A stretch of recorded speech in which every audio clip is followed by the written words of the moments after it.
নমস্কার, আমি চয়ন নায়ক দ্য বং পডকাস্টে আপনাদের সকলকে স্বাগত। আজকে আমাদের একজন বিশেষ অতিথি আপনাদের সামনে আসতে চলেছে, স্বামী তন্ত্র দেবানন্দ মহারাজ। ওনার কাছে শুনবো ওনার জীবনের কিছু কাহিনী, ওনার সাথে ঘটে যাওয়া কিছু অলৌকিক ঘটনা। শুনেছি নাকি 5 বার উনি মৃত্যুর মুখ থেকে ফিরে এসেছেন। ওনার কাছেই আজকে আমরা জানবো ওনার সেসব ঘটনা। তা চলুন বেশি কথা না বাড়িয়ে আমরা ওনার কাছে চলে যাই এবং ওনার মুখ থেকেই শুনে নিই। বিভিন্ন বড় বড় চ্যানেলে উনি ইন্টারভিউ দিয়েছেন, ওনার স্টোরি আপলোড করা আছে। আজকে ওনাকে আমরা পেয়ে সত্যিই খুব ধন্য। তা আমরা বেশি কথা না বলে ওনার কাছে চলে যাই। আপনারাও শুনুন ওনার জীবনের কাহিনী আর শেষ পর্যন্ত শুনুন। যদি ভালো লেগে থাকে অবশ্যই লাইক, কমেন্ট, শেয়ার আর সাবস্ক্রাইব করতে ভুলবেন না। মন দিয়ে কথাগুলো শুনবেন।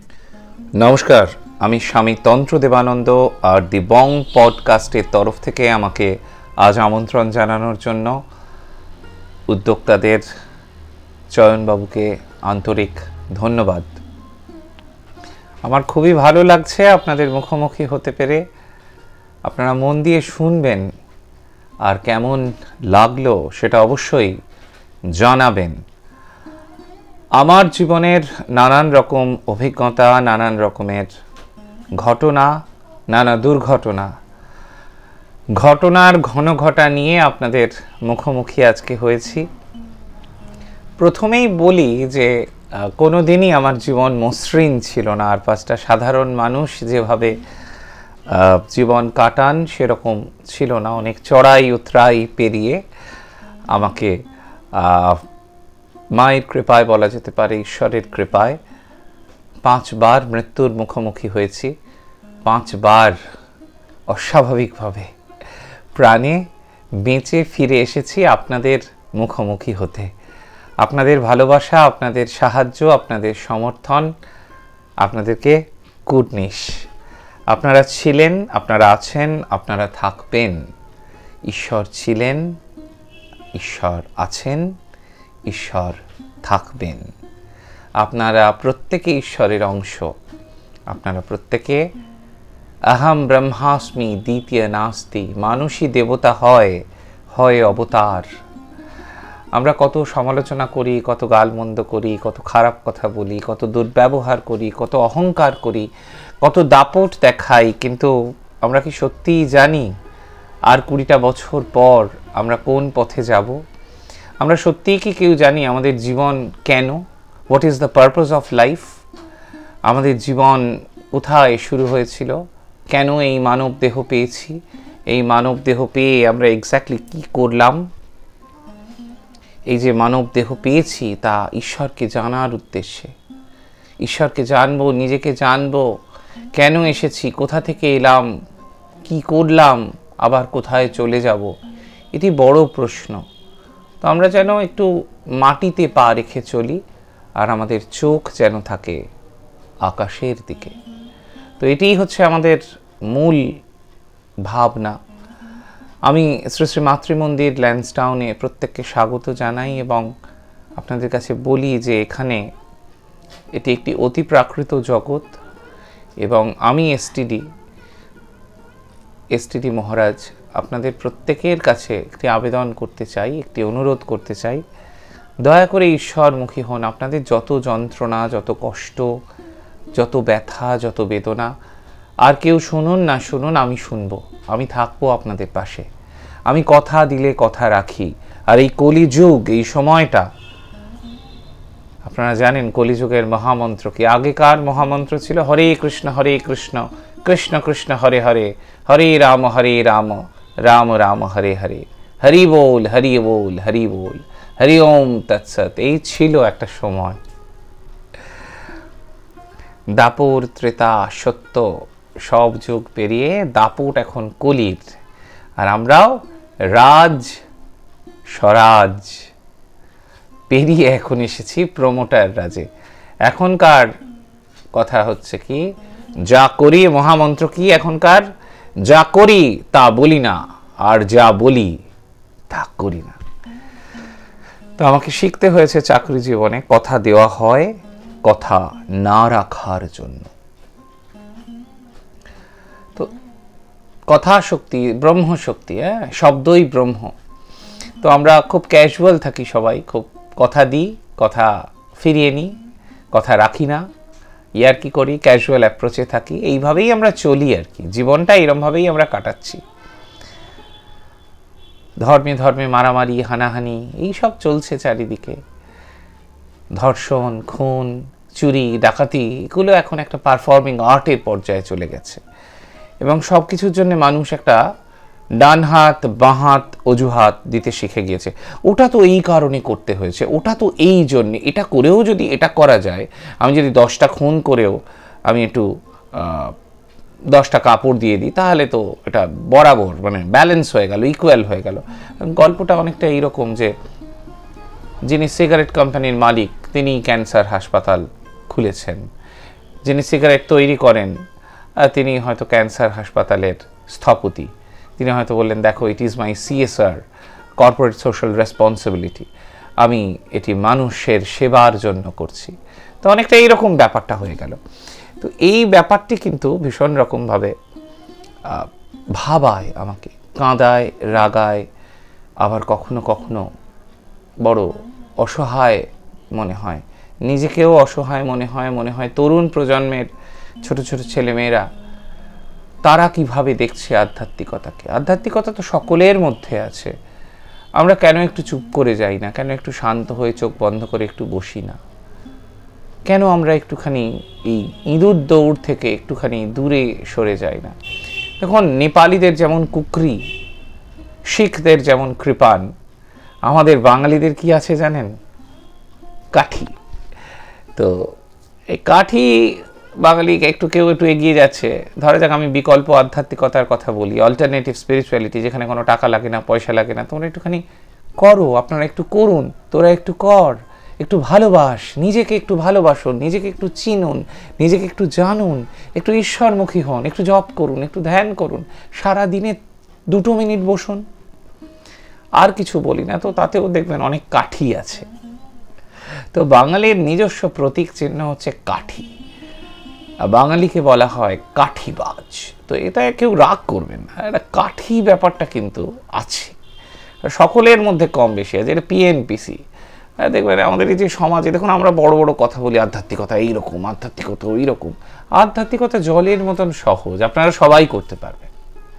হ্যাঁ, ভগবান শ্রী রামকৃষ্ণ তিনি খুব সহজে বলছেন যে নৌকার নিচে জল থাকুক কোনো অসুবিধা নেই, নৌকার মধ্যে যেন জল না ঢুকে পড়ে, তাহলে তো নৌকা ডুবি হবে। তা যা আমাদের এই তরুণ প্রজন্মের এখন হয়েছে, বড্ড খারাপ লাগে।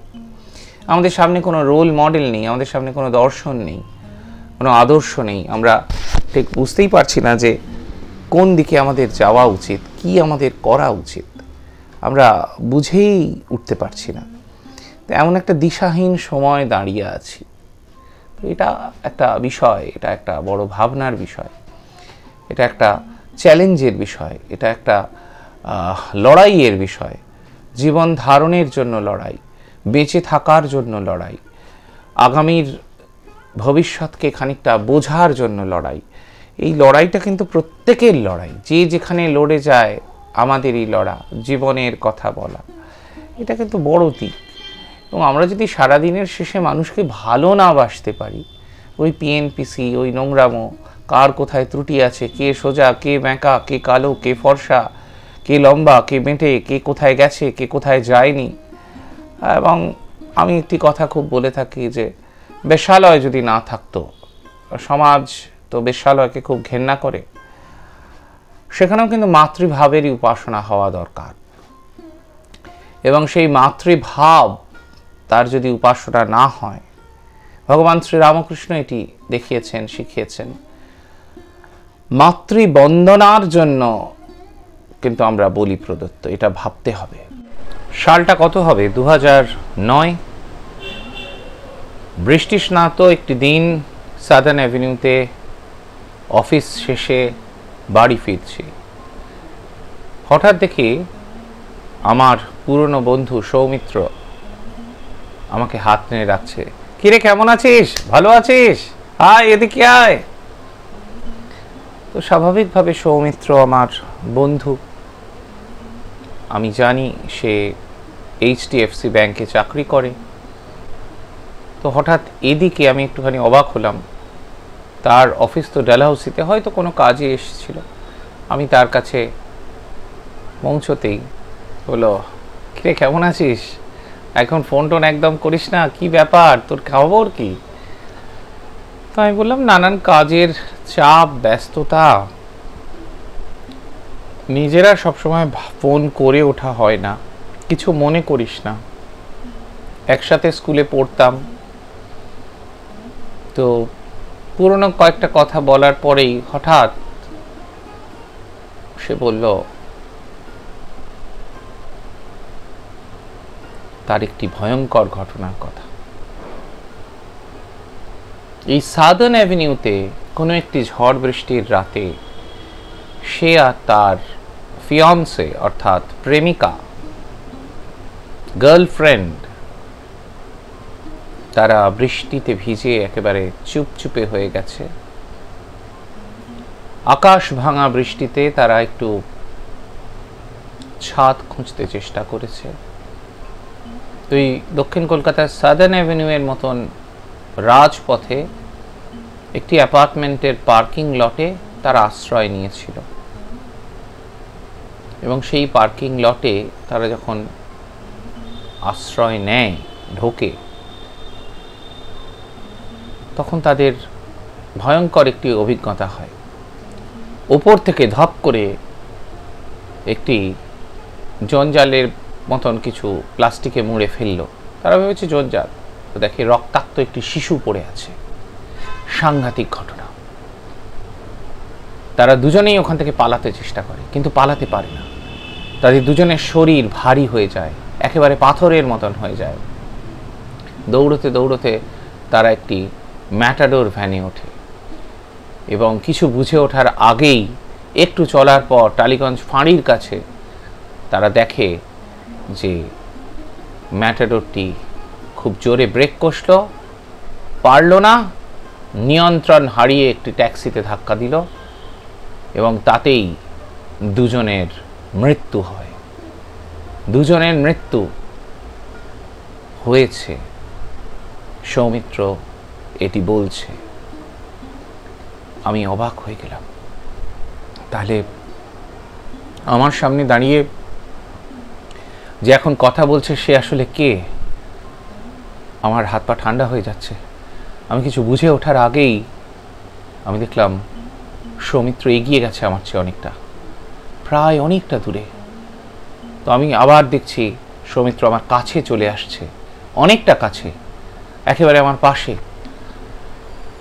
আমার সারা গায়ে ঘাম, কিছু বুঝে উঠতে পারছি না। আমি ভাবছি এটা কি হচ্ছে আমার সঙ্গে।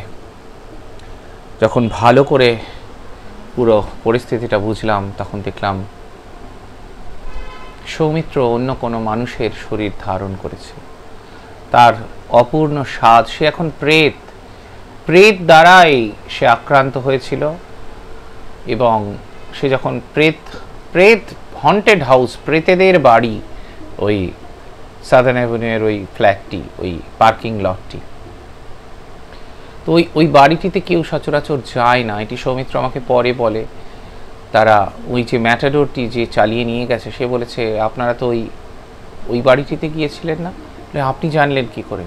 তো সেও একটি প্রেত, সেটাও বোঝা যায়নি। তো প্রেতের হাত থেকে বাঁচতে গিয়ে আর প্রেত শক্তিই তাকে মারল। তো সৌমিত্র এবং রানী দুজনেই, তার গার্লফ্রেন্ড অর্থাৎ সমর্পিতা তার ভালো নাম, দুজনেই প্রেতজনি প্রাপ্ত হয়েছে। পরবর্তীতে যখন আমি ল্যান্ডচেট করার চেষ্টা করেছি পেন্টাগ্রাম নিয়ে, তো তখন কানেক্ট করেছি, তখন তারা বলেছে যে আমাদের বড় কষ্ট হয়েছিল, আমরা খাবার পাই না, জল পাই না। আমি প্রেত শিলাতে তাদের নামে পিণ্ড দিয়েছি, চেষ্টা করেছি তাদেরকে কিছুটা ভালো রাখার, প্রার্থনা করেছি ঈশ্বরের কাছে তারা যেন ভালো থাকে। কিন্তু এই যে ঘটনাটি আমাকে ভীষণ রকমভাবে আলোড়িত করেছে অনেকভাবে আমার নিজের জীবনের। সৌমিত্র আর সমর্পিতার জীবনের এই ঘটনা আমার জীবনকে সৌমিত্রর সঙ্গে এই যে দেখা হওয়া, আমার বন্ধু হলেও আজকে সে প্রেত। এবং আমার জীবনও এই শ্রী শ্রী মাতৃমন্দির ল্যান্সডাউনে এখানে 166 জন মানুষ থাকেন, 167 জন মানুষ থাকেন, তাদের কারোরই শরীর নেই এবং তাদের প্রত্যেককেই আমি ভালোবাসি এবং তাদের সঙ্গেই আমার সংসার, আমার ঘর চিরস্থায়ী।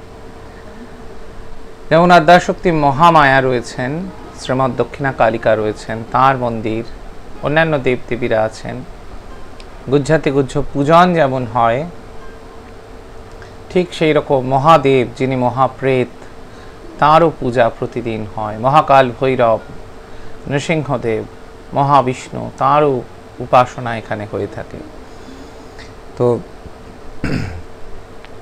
এই যে সৌমিত্রর সঙ্গে আমার দেখা, আমার সাধন জীবনে অকাল্ট, প্যারাসাইকোলজি, অতীন্দ্রিয় বিজ্ঞান, পাগানিজম, এটিকে আমাকে খুব নাড়া দেয়। আমি ক্রমশ পাশ্চাত্যের যে শিক্ষা, পাগানিজম, তার দ্বারা ভীষণভাবে প্রভাবিত হই। আমি অতীন্দ্রিয়, অতিপ্রাকৃত জগৎ সম্পর্কে ধারণা করার চেষ্টা করি এবং চেষ্টা করি কিছু বইপত্র পড়ার। আমি যে খুব একটা পড়াশুনো করতে পেরেছি তা কিন্তু নয়। আমি চেষ্টা করেছি পিএইচডি করার, আমি চেষ্টা করেছি পোস্ট গ্র্যাজুয়েশনটি কমপ্লিট করার, এবং আমি একটি বেসরকারি কলেজে পড়াতাম। আমার বিষয় ছিল public relations and advertising, but I couldn't continue my job only for my habits. আমি প্রতিদিন শ্মশানে যেতাম জব করতে এবং এত হাবি হয়ে ওঠে এই প্রেত শক্তি আমার জীবনে, ক্রমশ তাদের প্রেমে পড়ে যাই। এই সৌমিত্রকে দিয়ে শুরু, ক্রমশ ওই জগতের মধ্যে চলে যাই এবং ভীষণ রকম, এই যে আপনারা বলেন না যে প্রেত জগৎটা কিন্তু খুব খারাপ, প্রেত শক্তির সঙ্গে বন্ধুত্ব করলে প্রেতজনী প্রাপ্তই হতে হয়। ঈশ্বর তো সৃষ্টি করেছেন প্রতি ঈশ্বরকে, এত কেন আপনারা ঘৃণা করেন, এত কেন আপনারা ভয় পান? আপনাদের শরীর আছে, আপনারাও তো প্রেত হয়ে যাবেন। আপনারাও কি সবাই ভালো কাজ করেছেন যে একেবারে তথাকথিত কোট আনকোট স্বর্গে আপনারা পৌঁছবেন? বলতে কোনো ট্যাক্স লাগে না, যা খুশি বলে দেওয়া যায়। হ্যাঁ, অনেকে দেখলাম, কয়েকটি চ্যানেলে দেখলাম অনেকে খুব গালমন্দ করেছেন। আমি সবাইকে স্বাগত জানাই। কারুর ভালো লাগেনি, কারুর ভালো লেগেছে। দেখুন, অভিজ্ঞতা তো আর আমি বানাতে পারবো না। আমার সঙ্গে যা হয়েছে সেই ঘটনাটি তো আমাকে সেইভাবেই বলতে হবে। তো এইখানে তো কেউ প্ল্যান প্রোগ্রাম করে একটি বৃষ্টির সন্ধ্যায় অফিস ছুটির পর 9টা সাড়ে 9টায় কেউ বেরোয় না। একটা হন্টেড হাউসে তারা গিয়ে পড়েছে। তারা কি করে বুঝবে যে হন্টেড হাউস? তারা বুঝতে পারেনি। এবং যখন তারা দৌড়তে দৌড়তে তারা প্রাণ ভয় দৌড়চ্ছে, ওই মৃতদেহটি পড়েছে। ওটি আসলে একটি প্রেত শরীর, ওটি কোনো মৃতদেহই নয়, একটি ছোট্ট শিশুর মৃতদেহ রক্তাক্ত অবস্থায় 3 তলা থেকে পড়ল। ওটি প্রেত দ্বারা প্রেরিত একটি জাস্ট একটা অবয়ব মাত্র। তো ওরা ভয় পেয়ে গেছে এবং তারপর ড্রাইভার সাহেবের সিটে যে ম্যাটাডোরে উঠলো ওরা, সেখানে কিন্তু ওই প্রেতই সেটা পরিচালনা করেছে। এবং তাদের যে মৃত্যু প্রেতের হাতে ছিল, আনআইডেন্টিফাইড ফ্লাইং অবজেক্টস, ইউএফও, সেই জিনিসটা কি কেউ বলতে পারেন না। প্রেত শক্তি ডেমোনোলজিস্ট ব্যাখ্যা করতে পারবেন, উইকা স্পেশালিস্ট যারা, তারা এর বিশদ ব্যাখ্যা করবেন। আমি আর আজকে বিশদ ব্যাখ্যায় গেলাম না। অজানা জগতের আমার চোখের সামনে যে আমি দেখতে পাচ্ছি না, অতএব সেটি নেই। রেডিও অ্যাক্টিভ ফিল্ড তো সব জায়গায় বিদ্যমান, কোথাও বেশি, স্বাভাবিকের চেয়ে 4 ডিগ্রি বেশি, 5 ডিগ্রি বেশি। ওটা যদি 16 ডিগ্রির বেশি হয়ে যায়, 18 ডিগ্রির বেশি হয়ে যায়, তাহলে ভাববার বিষয় আছে। ঋণাত্মক শক্তি, ধনাত্মক শক্তি, positive energy, negative energy field সব জায়গাতে আছে। কোথায় নেই? বিজ্ঞানটা বুঝুন। আমি কাউকে কুসংস্কার চাপিয়ে দিচ্ছি না, এটি একটি ঘটনা আপনাদের সঙ্গে ভাগ করে নিয়েছি। যার যেরকম মনে হয়েছে, যে যেভাবে অ্যাকসেপ্ট করবেন ঘটনাটিকে, সেইভাবে তার জীবনে সেটির প্রভাব পড়বে। আমি সৌমিত্রকে খুব পছন্দ করতাম, একসঙ্গে স্কুলে পড়েছি।